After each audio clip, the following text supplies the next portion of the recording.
podcast. I'm Gwen Douglas. I'm Emily Harmon. Today we are doing Eastern Promises. Eastern Promises. We're doing some Eastern European wines. Yeah. I don't know why, but Eastern Promises does sound a little bit more like Middle Eastern Promises for some reason, doesn't it? No, I think just like... I don't know why. Yeah, because, I mean... Just think of Yeah. textiles and people dancing. But I mean, there is a slight overlap, I guess. Yeah. Little feeling of the East. I mean, if you're over there, something else is more East than you, so... East is East. But essentially we're covering like the old Eastern Bloc. Right, which is, we wrote it down to not forget. Yeah, so Hungary, Czech Republic, Poland, Bulgaria, Romania, Yeah, Croatia. It's like we're rapping or I something. know. Macedonia, Serbia, Slovenia, and Montenegro. Yes. If we've missed you out, we're sorry. And Germany as well, like half of Germany as well. So, I mean, quite interesting, and I think most of these countries, they have a longer tradition of making wine, but really it's only in the last few years we're starting to see them. And I think, you know, obviously because of the political climate in certain areas, wine production was either controlled or it stopped in some places. Okay. So I think we're still sort of seeing recovery from sort of Soviet times in a lot of places, but I don't know, I think there's a lot of promise in and the these East. wines. Yeah, totally. I guess the countries that people know better would be Hungary out of all of the, Right. I guess Germany a bit, but not really the eastern part of Germany Right. for wine production. Most of the key regions are in the west, other than Saxony for the Sekt, obviously. Right. Slovenia, not a more... Why do I always... Slovenia's coming up a lot Yeah, because maybe of obviously all of the skin contact wines. Right, so many nice ones from there. Yeah, and I think that like Slovenia and Croatia in the last few years have really some high quality wines being A friend produced. that just moved to Croatia, bought a winery, so hopefully in the next 5 years we see something. Nice. Yeah, we'll get some land for not so much actually. Okay. Yeah. Yeah, and Hungary, I mean, if you look at the sweetest wine, like sweet wines in the world, fine wines, Tokai, you know, like there's a long history of Tokai, which is regarded as being up there with Sauterne. I mean, it can be incredibly expensive and incredibly sweet as well. But I guess really the dry wines from Hungary as well, I've got one, I'm quite excited about. I'm excited about my Bulgarian pick because until I'd had this wine, I didn't really know much about Bulgarian wine, so I was really happy to find a few of them at the wine shop, and everyone that I served this to in the past loved it, so it's very exciting when you find nice things from new places. Yes. Which I think is one of the reasons that this region is getting so much attention, is this push towards everyone wants to find the next new thing and the next cool hidden gem, especially in natural wine. Everyone's looking for that thing that no one's heard of. So I agree with you, and I think we've seen that as well with, I mean, the sort of the rejuvenation of the German wine industry and Austrian wine as well kind of has completely exploded in the last 5 years. Yeah, like I think I'd never heard of Austrian wine living in North America. It wasn't like, I guess it's maybe not a hugely exported, or wasn't at the time, but now I think like Austrian wines are smashing it in the natural wine world more than anything. Yeah. And then I started dating an Austrian, so then I knew lots about Grüne Veltliner. A wine I'd never had before then. Whose are we going to have first? What did you bring? I think we should do mine because I think it's not as rich as yours. What's the alcohol on yours? 13, I think. Is it? Yeah. Mine's 13.5. Oh, yeah, 13. But I know I just mine think is with more textural. Let's try this anyway. We can go back and forth. Yeah. So I bought the 2013 Furmint from Fekete Pince. I think Pince, I've probably completely said that wrong, but that's the Hungarian word for like winery. Ah, okay. Yeah. It's funny, every time you typed it, I kept misreading it as Prince. Yeah. Fekete Pince. Yeah. Pince. Yeah, so this is from a region called Somlói, which is spelt not like that, like Somlói. I think for some reason you said like an SH, Somlói. And it's a mountainous region and lots of volcanic soil actually. So the grape varieties Furmint, Somlói is the region, Fekete Pince the winery 2013 vintage, sorry. This is quite an interesting producer. They're not super well known, but for those that are in the know, obviously they're very well regarded. So it's a small winery that I believe was set up in the 70s by a gentleman that I think he's retired now. He slowly started with one vineyard and then added on little parcels, and now it's at 3.5 hectares, so it's still tiny. The Furmint's planted on basalt, which we don't see so often in Europe. I guess Canary Islands, there's lots of basalt, so it's all volcanic.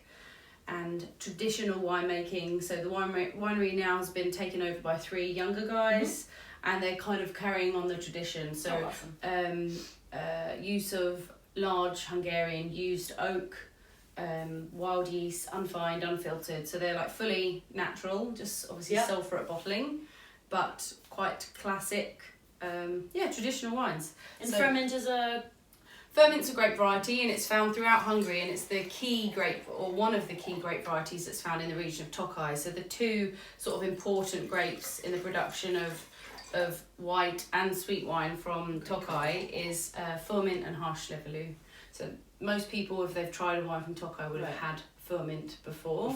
And we don't really see it we definitely don't see Furmint in Western Europe at all. Yeah, no. So a little bit in Austria, like on that southern part, like near to Burgenland. We've got the region of Sopron. Okay. And you see a bit of Furmint. Just sort of the... there are producers like Franz Wenninger has vineyards in Burgenland and also in Sopron. So does Moritz as well. Okay. So they're vinifying a bit of Furmint, but mostly Hungary. I haven't seen it elsewhere else. The colour is great here. It's really quite bright. Yeah. Green tinge on that yellow. It's like a chartreuse, like yellow chartreuse. Ooh. And it's 13, right? So it's got a bit of age on it. So that's also, it's starting to get some of these more savoury secondary notes. It smells honeyed. Nice. Yeah, totally honeyed. Honeyed and kind of earthy at the same time, but then there's still this... something crisp and fruity that I really want to like munch into. And I think as well, this kind of like stewed quince kind of note as well. Like I actually find Furmint to be a little bit like Chenin Blanc sometimes. I think because it can make really good still and sweet wines. It's got this lovely high acidity, always very high acidity, but then this sort of delicate white floral kind of note, chamomile-y sometimes, and like orchard fruit, dried hay. Really nice smell. Yeah, dried hay. Awesome. So everything's hand-picked and then sorted by hand. This has a couple of hours of skin contact before pressing, and then it's fermented in 1,000 litre Hungarian oak, and then moved to a slightly smaller oak for a year, 900 litres, and then it spends 2 years in steel before bottling. Wow. Smell this for ages. I know, it smells so good. Keep going back to it. So I'm still getting over a cold. Coughs here and there. So when you first try it as well, that crazy acidity coming through definitely fills up your whole mouth. Yeah, and I think that's the volcanic soil, because it's got this kind of viscosity to the wine. Like there's an opulence. It almost tastes like there's been some botrytis on the grapes or something, and then this lovely fresh pure acidity. So it's quite nice that it's kind of got that lovely balance between being unctuous it has a really and nice opulent, but then like racy at the same time. It has a very nice feeling in your mouth, like the is that what that is, that coating of your yeah, that's what I mean. It just feels so soft and smooth inside your mouth, and it's completely I double checked as well, like it's completely dry. It's just got 0.4 grams of residual sugar per litre, so it's like it's nothing. Interesting, like food pairing as well with this. Yeah, that's what I was just sort of thinking, because I actually think I could probably drink this without food, but probably best with food. Even just a little snack. What would you eat with it? It's a good question, actually. It's kind of a tough. It's a bit of a. I don't know why. I don't know if it's because I mentioned about Middle Eastern food before, but I was thinking a little bit like there's this recipe from this cookbook I've got called Sirocco, which is harissa and lemon roasted chicken. Yum. You know, harissa's not too, but No, it's salty, it's just, right? Right. It's like salty spice, and then like with lemon, I think that could be quite This nice. could probably stand up to quite a bit of Yeah. different things. Cheese, wash around Yeah. cheese. Why not? And why not like play around? I mean, because of the acidities there, like even stuff that's got a little bit of fat to it. My first idea for some reason was smelts. I don't know what that is. Those little tiny fish that are deep fried. That's pretty cool. I have no idea. Yeah. It's like, boop, just want to eat some small little fried Yeah. fish. Even like terrine, a nice terrine with some jams, and yeah, I totally like this for charcuterie. Yeah, ham hock. Yeah. Even like ham hock and mashed potato. Oh yeah. I'm hungry. This could be your bangers and mash wine. Yeah. Yes. Yeah. Springtime bangers and mash. Maybe not a wintry one. What's the difference? I don't know. I feel Less onions. Do you have onions with your bangers and I mash? always do onions. I usually And do like a onion gravy. Yeah. Do onion gravy and yeah, but winter I maybe use like more of a red wine jus or something. Okay. But Yeah. Easter, Easter. And it's white wine jus for this one. Yeah. Yeah. The onions, they're delicious. You can tell I'm hungry because I'm like, bangers and mash. Smells. It's interesting because that acidity that's there is really different, and I think there's almost like an iron quality to this wine. Do you know what I mean? Yes. And I see what you mean also because the acidity, it's not one of those like high acidity, screaming acidity. Like I'm not like, oh no. Because it's quite opulent Yeah. with that texture. It kind of like, say that. I think this could be a very, you could put this on a table where you're serving lots of things and it would go with everything. Yeah, and I mean, I'd be looking out for Furmint. If you do like Chenin Blanc, looking at Furmint, and maybe, you know, because I know that in big supermarket Right. chains, even in like in the UK and Tesco, Waitrose, Right. maybe not Tesco's, but definitely Waitrose, Yeah. you'd be able to find a Hungarian Furmint. Really? Maybe one that's a little bit more neutral than this and more fresh, more like Yeah. a basic Because Chenin. this is but- giving me this sort of like vibes of, what was the Chenin that we had when we did the fried chicken episode, the South African Chenin? Secateurs. Yeah, but that's a bit creamy and It's buttery. creamier, but it's the same, like, Yeah. there's something about it that's giving I think it's me this the texture, textural. yeah. Yeah. But there's definitely something about that that's reminding me of this in terms of mouthfeel, yeah. I've been cooking mushrooms with South African bry salt for Oh, breakfast, What is and this bry honestly, salt? it's like how I imagine crack addicts to feel when they eat it, because I've had to cut myself off from cooking. Really? This. Yeah, so I get filled mushrooms and I cut them really thick, yeah, and then I heat some olive oil over the pan, yeah.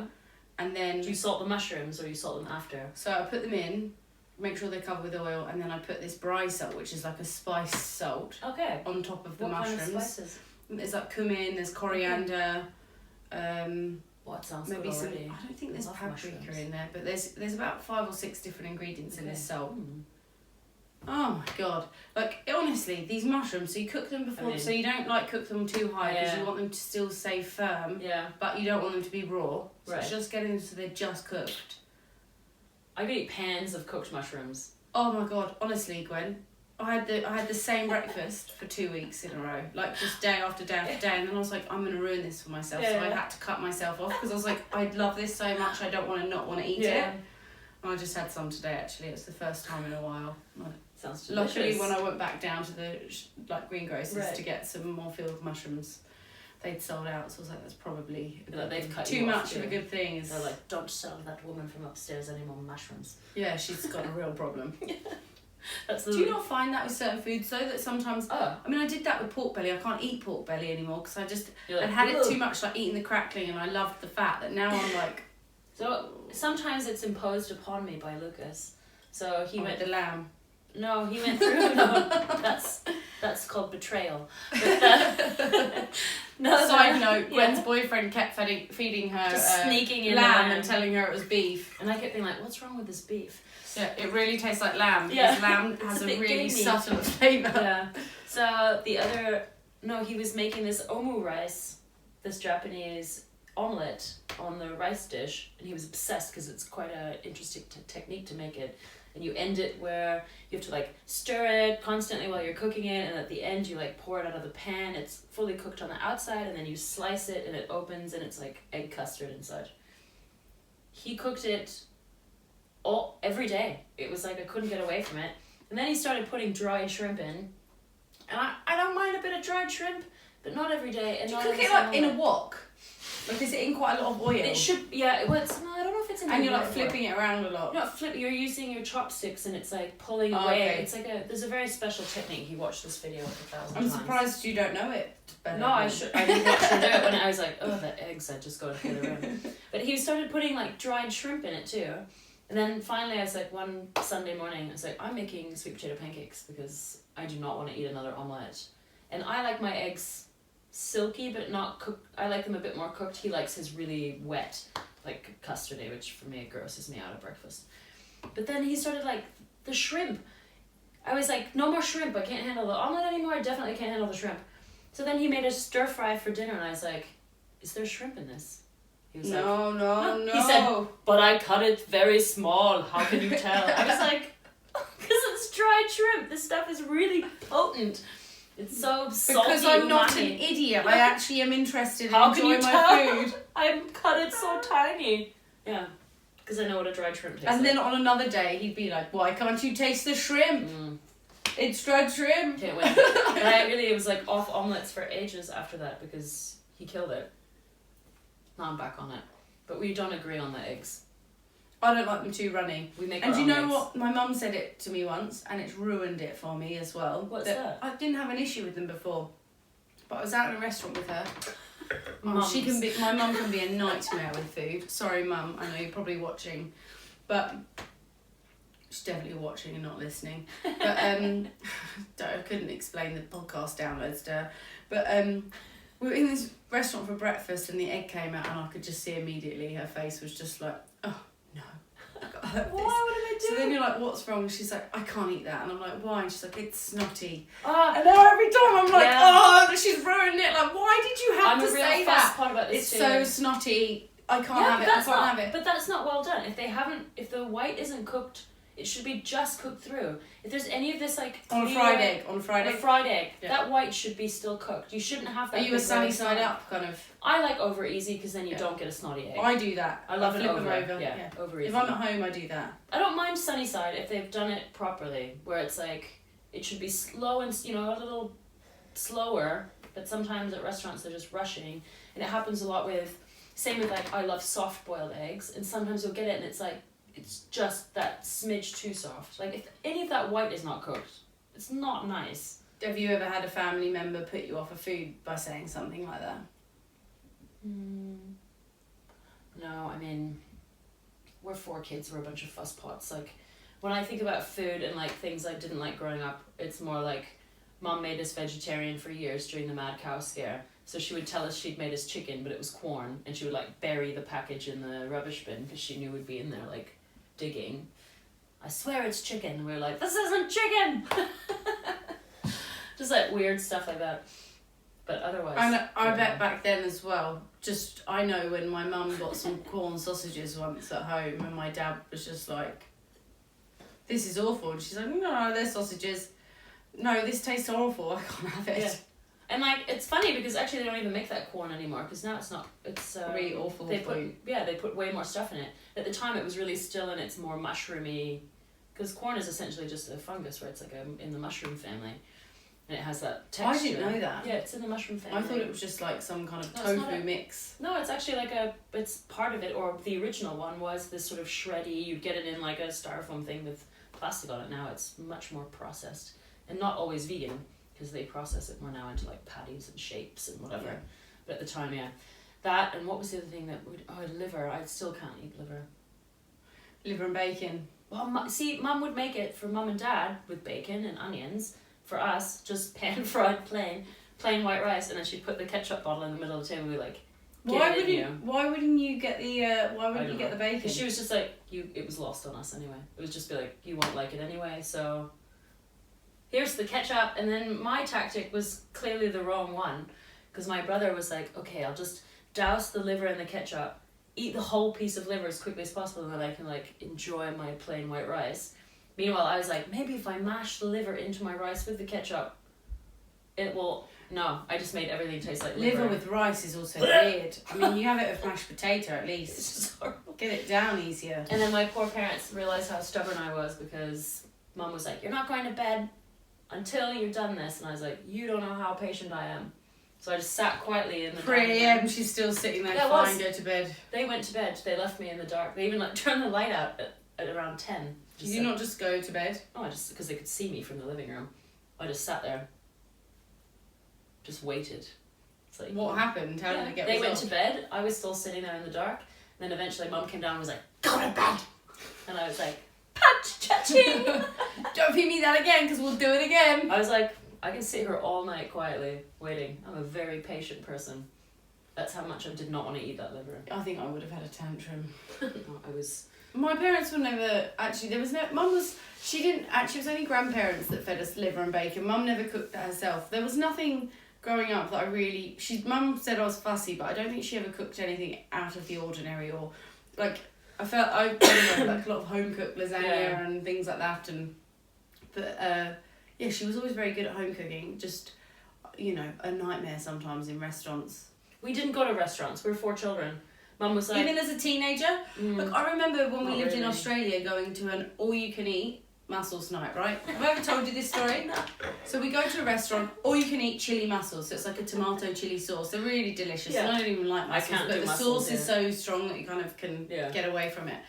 So they bring out the bowls. 'Cause it's not like a buffet, but you just... Yeah, they just keep bringing it. They keep bringing it. So, like, her second bowl comes, my second bowl comes, and we're like, this is fucking great. It's like $15 something, all you can eat chili mussels.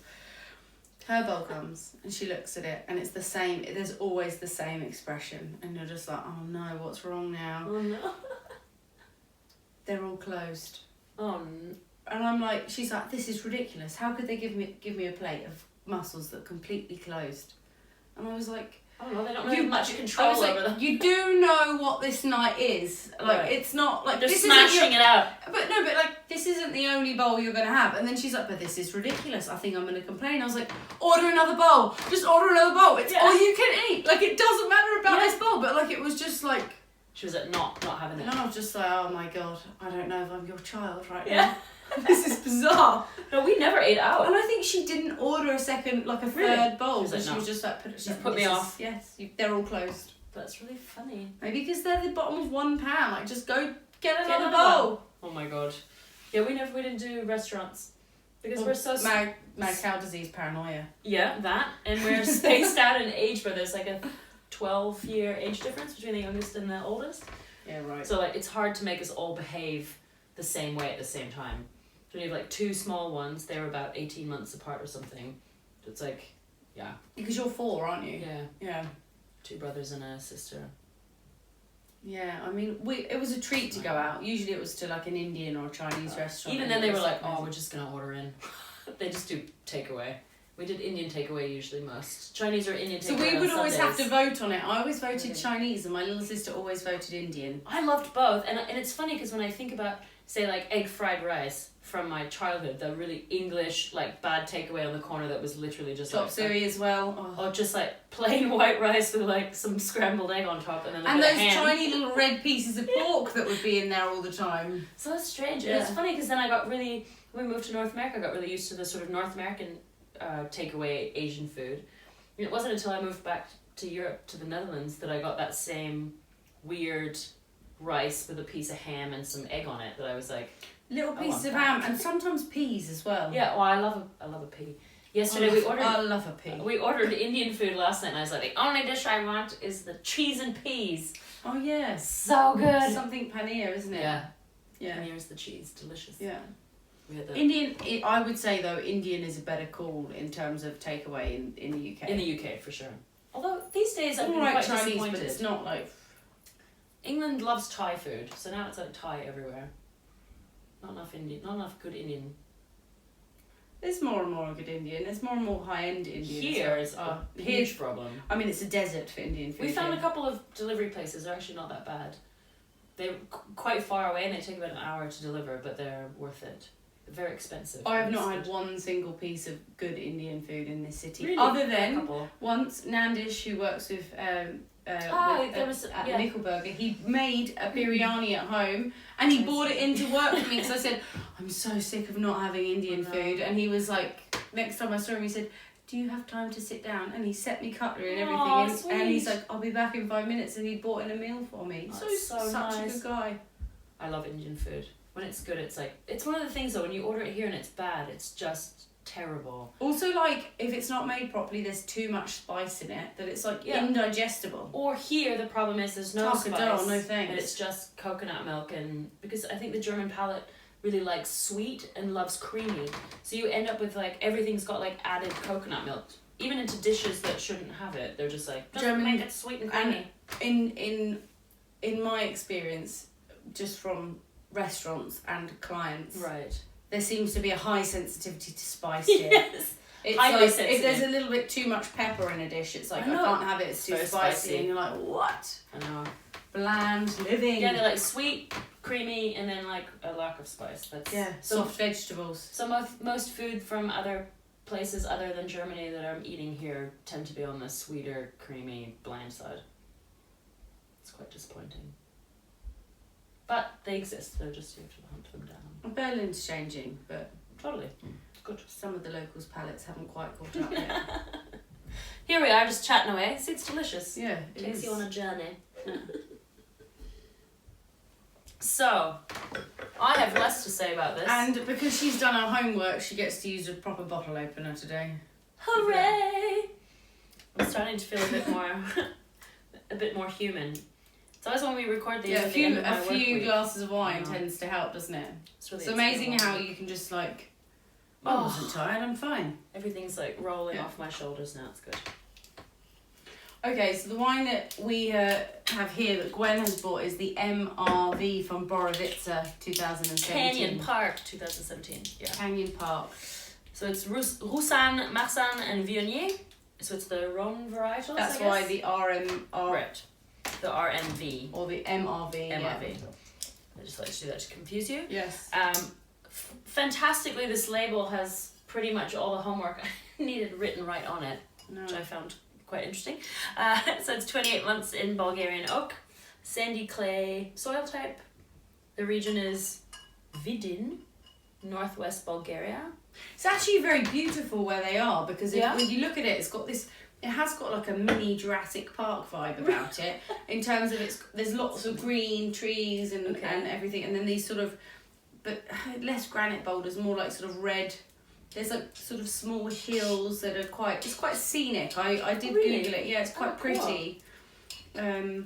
So I'd never had Bulgarian wine until I had this winemaker's wines, and again, thanks to Fraulein Brösel and her lovely selection there. Yeah, I mean, she just digs up anything obscure. That's why I love She's going the only there. person I taste with every time, and I'm like, there's going to be something bizarre. And last time it was like, here's a crossing of this and this from this place, and I'm just like, where are you finding this? And I love her taste too, because I find that her and I have quite similar taste. When she recommends something, I'm usually all over it. So I really love going there, because it's small selection, but always bang on. They sell yours there too, I think.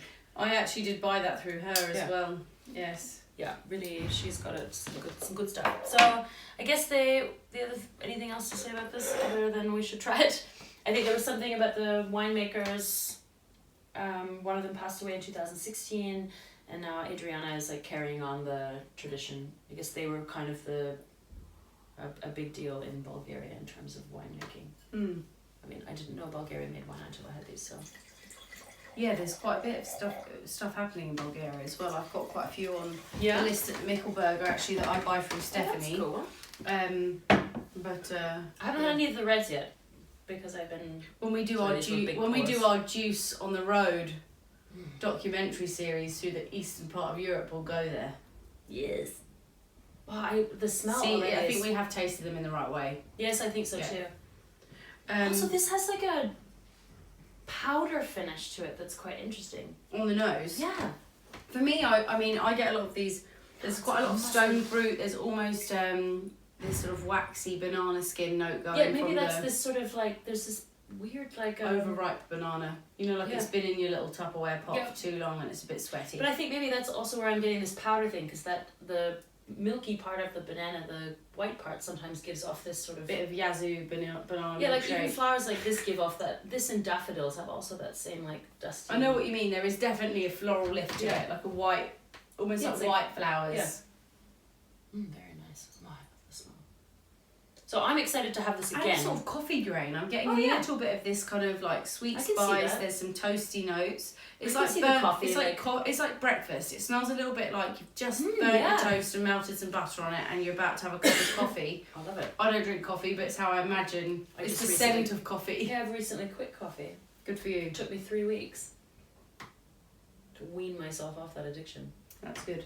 I mean, I'm all down for coffee drinkers. I just can't drink it myself. I love the I'm taste so intolerant. much, but I had to give it up a little bit. It was taking over. This is good. But it smells really delicious. This is actually something, the first smell for me, it already smells like something I would wear as a perfume. Because it's sort of like, not super girly sweet, but it's a really nice... You've got to stop wearing your wine out. I know. Just splash it all. I kind of love that. Just like a picture of you just... I wish I could remember. There is a company that makes a bunch of wine perfumes. I have some at home. Are they good? Sorry. A convenient cough there. I think we all know the answer. Getting over this cold. No, I'll bring them in sometime. We'll have a go for them because I have a few. Yeah, they definitely did some. Yeah. Yeah, I love it. So what's nice about this is you like I just said, stone fruit, white florals. Then obviously you are seeing the wood a little bit. Yeah. But it's not in an not intrusive. huge, yeah. It's not intrusive onto the fruit, and the palette's very nice because it's got this oiliness and creaminess, but then lovely fresh acidity at the same time. Yeah, delicious.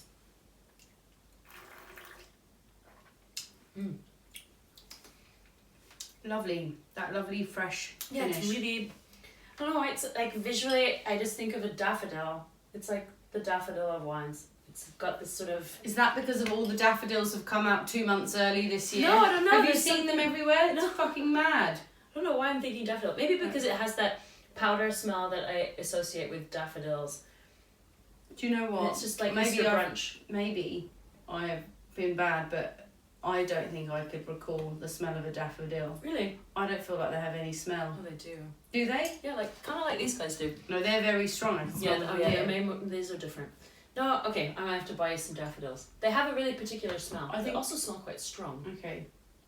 but not in a way that you... I'm going to be buying daffodils for the next 3 weeks. Yes. And I'm going to keep sniffing them every day, so it's It is locked like a into my powdery memory. smell. It's like a strange smell. But yeah, the last time When I you had this, say we had it powdery, with do you mean musky? That's what I think. On this, it's giving me an edge of musk. But no, powder. Like, Like talcum powder. yeah. Don't know why that is. Did I ever send you that documentary about weird addictions? And then there was somebody who was addicted to eating makeup. And it gets weirder. So when she tells her family that she's addicted, But what bits? eyeshadow, like, so she's eating eyeshadow. Like, I even want to know how that first came about. Because you wear eyeshadow on your eyes. So No, you're she's kinda eating like, it, she's I know, but eating you think, like, the first, like, I definitely ate a chapstick as a child. Yeah, because they taste sweet and Yeah, fruity. and you're like, I think it's going to tast as delicious as it feels on Just my as a lips. And then it child, was or- like I just ate some cherry-flavored Vaseline. And it was like, not so, my teeth are oily now, like, not as delicious. But eyeshadow, it's like, how would you just be like, you're just looking at it in the box and you think, oh, I want to put that in my mouth. Well, there are a lot of unanswered questions. And I think this is the whole point of, it's very difficult to understand. Right. But there is a key piece of information that starts to make sense. So you see this person, and she's gone to the doctor, and the doctor's like, you know, you're gonna die. Does she have a keep eating deficiency makeup. of something? Is Well, that no, why she's apparently like because craving you it? know, makeup's got arsenic in it and all these Oh, things. yeah, So she's, and I think it's, you know, it's not high quality makeup that she's No, she's consuming. buying, It's just like- any old crap. So she's like eating it or whatever, and Yeah. the doctor's like, you know, this is happening. You got to really Oh my stop God. eating the makeup. It's not edible. Yeah, and then she sits down with her family. So before, it's really bizarre, the kitchen, but they're all having like It looks like a pieces Mac shop. It's I want like- a Big Mac and it's like just Mac products. For some reason I pictured an Apple store when you said that, and I was like, no, it definitely was not that chic. No. And no, they're slicing pieces of like chocolate cake, and then they're putting talcum powder on top of the cake. Like right? more than one person is doing this. There's like 3 relatives there. They're all sitting down and she's putting talcum powder on, eating bad it. For you. It's Oh my odd. God. So then, and she starts the conversation of like, you know how we eat powder, talcum powder, and you know, it's trying to So you segue want a into cookie? her addiction. That's the eyeshadow. She's Like, like, you want to have a cookie? she's like, you know, you know. It's a powder cookie just to have a little sliver of this Yeah. bronzer. So she's like, no, you know how we're eating powder. I've got something to tell you. Like, But I've you got, think that I've those got. are the people that you can open up to. They're already eating powder. Yeah, It's so not that she much tells to them, stretch. like, you know, I've been eating eyeshadow, and I've got a real addiction to it. And they all look at her horrified. And I'm Meanwhile, like, they're like sprinkling I talcum know, powder on and you're just like, What? That's not right. Something's not right here at all. Like, obviously, what you're doing as a family eating talcum powder has now moved into a new realm. Apple doesn't fall far from No. the tree. That You know how poor we young eat woman. powder. No, Where are they from? I mean, it was funny, but it was so disturbing at the same time. And I mean, it's funny because it's just ludicrous, but then at the same time, you just think It's real this life is for them. actually heartbreaking. This woman thinks it's normal to eat.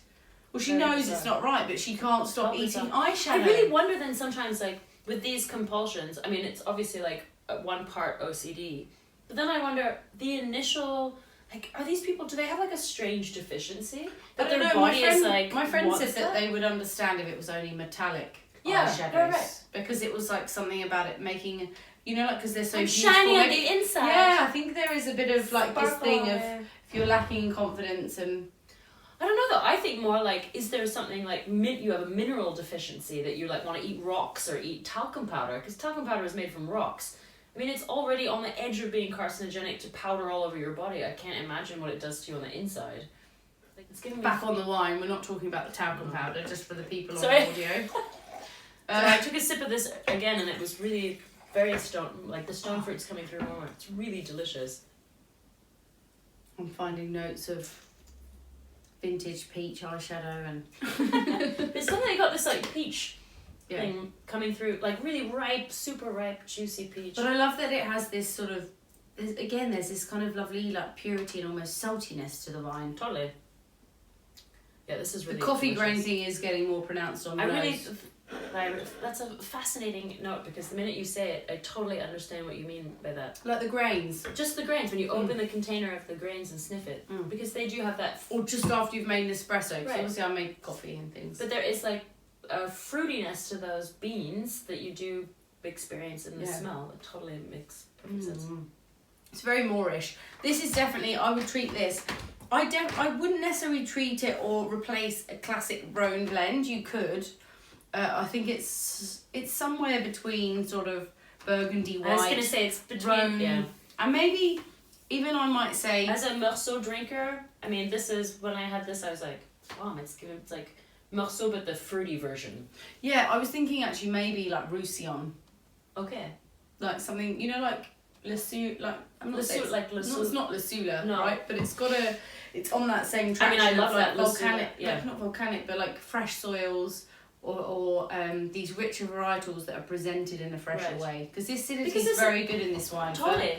And I think sometimes Viognier Viognier can sometimes be quite flabby sometimes. Yeah, and I mean, oily. do you know the percentages of the... No, I do not. I'm assuming that the hard to find Viognier info. is at the end, but again, you know, this winery... But it's probably more Houssin Marsan. Yeah, but so they've called the wine MRV, but then So then it Marsan. says I Roussin, know. Marsan, Viognier. Like on So their keep you on gamay, your they don't toes. even spell gamay correctly. So there is a typo issue on some of it, but they are obviously doing them in English. I and they're love not the English, labeling. The labeling is amazing.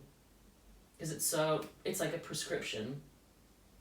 It is a bit like a prescription, Which is, I actually. kind of like. It's like there's something sort of scientific-y about this labeling, which I find quite charming.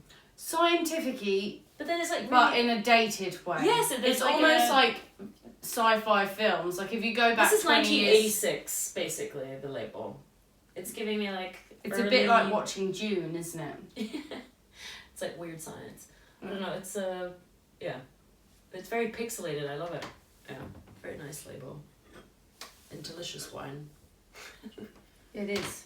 So, I mean, these are two wines that are from the eastern part of Europe, and I think there are so many more things to discover. So I'd just say, like, be open to trying wines from Bulgaria, from Croatia, from Hungary. Try it all. And if anybody wants any tips on wines from these places, just get in touch, because we've got a plethora of wines. I think both of us actually drink quite a bit of wine from this area. I do. Yeah, and we've had like wines from the Czech Republic, from our favourite Peter Korab before on the podcast, and I think there will definitely be more in the future. But I think drink east. Drink east. Yeah, totally. I think like if you have some favourites, also we'd love to hear about them, because I always like knowing about some new things, and we're gonna chat away with these after. I think so, yeah. And in the meantime, like, we'd love it if you could check us out if you're following us on video. Obviously, we have the audio podcasts, which are available on every podcast platform. And equally, if you're listening to us on audio and you do want to watch us on video, you can do that. We're in Gwen's tattoo studio as well, Taiko Gallery in Berlin. And you will find us on YouTube. Just pop in Juice Wine Show and Podcast. Mm-hmm. You can find us on Instagram at juice.podcast. On Twitter at juice_podcast. I don't know why that's so confusing for me to still say. Like, it's... I wish they were the same. It would make life very easy for everybody. But there's someone using the handle and they don't even use it. It's really frustrating. Anyway, you can find us on the web at juice.show, where you can pick up one of these snazzy tote bags pictured in the video for those who are listening on audio. And if you are following us and you are tuning in, please subscribe. We'd really support the support, actually. So it's going to come on the video shortly. There'll be a subscribe button just underneath me and a link through to another video underneath Gwen. And stay in touch, and we'll be back in 2 weeks' time. Until then, I'm Gwen Douglas. I'm Emily Harmon. Cheers!